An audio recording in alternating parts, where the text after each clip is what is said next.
পকোড়াটা কোথায়? কাবাব করেছে না পকোড়া রে।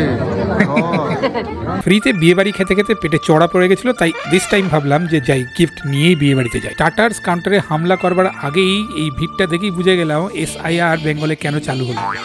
ধর ওই ভিড়ের মধ্যে কে যাবে? খাবি না? ও লাইন দিয়ে খাবো না।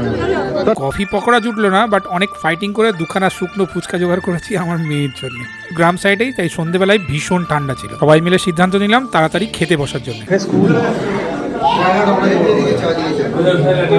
সুস্মিতা ও জয়ন্তর বিয়ে, আমার এক বোনের বিয়ে। স্টার্টার্সে ছিল গ্রিন স্যালাড এবং চিকেন স্যাটে, টক ঝাল মিষ্টি চটপটা, খুব সুন্দর খেতে।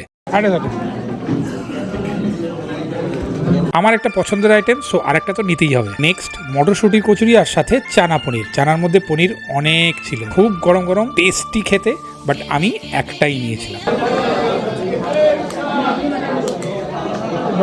শো স্টপার পিস পোলাও আর সাথে গরম গরম মটন কষা। গ্রামের সাইডে, সেই জন্য খাসি দেখে শুনেই আনা হয়েছে, আর কোয়ালিটি অফ মটন ভীষণ ভীষণ সুন্দর, একদম প্রপারলি কষা, একটু বেশি ঝাল নয় কিন্তু একটু মশলাদার। মাছের আয়োজনও ছিল, আমার মেয়ে মাংস খায় না, সেহেতু ও মাছই খেয়েছে।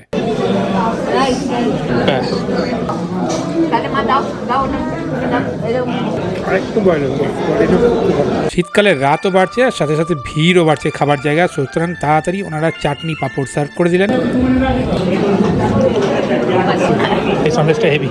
দেখো, হুগলি জেলা কিন্তু মিষ্টির জন্য বেশ পপুলার আছে। আমাদের আশেপাশে চন্দ্রনগর, চুচুড়ার মতন জায়গা আছে যেখানে সূর্যমতক, বাবা পঞ্চানন, মৃত্যুঞ্জয়, সুইট সেন্টারের মতন ভালো ভালো মিষ্টির দোকান আছে। সো মিষ্টি এখানে সত্যি দারুণ খেতে। হুগলি জেলার মিষ্টি বাবা পঞ্চানন বলো, সূর্যমতক বলো, মৃত্যুঞ্জয়, সবাইকার মিষ্টি খুব ভালো। খাওয়া দাওয়া শেষ করে সবশেষে ফুচকার কাউন্টারটা একটু ফাঁকা দেখে ওটাও 2-4টে খেয়ে নিলাম, যদি খাবারগুলো হজম হয়ে যায় আর কি।